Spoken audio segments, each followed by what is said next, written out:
فبأي آلاء ربكما تكذبان.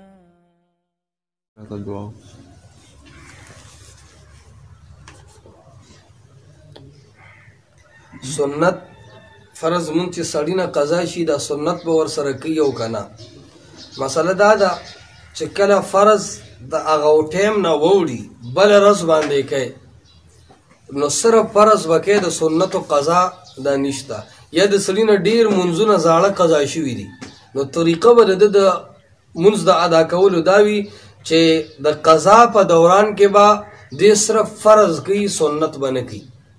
یعنی قضا چې کله راړي صرف فرض به کوي، د سنتو قضا کول دا په ده باندې بیا نشته. बेहतरीन सदका जारिया हासिल करने के लिए इस वीडियो को लाइक, कमेंट और शेयर करना मत भूलें।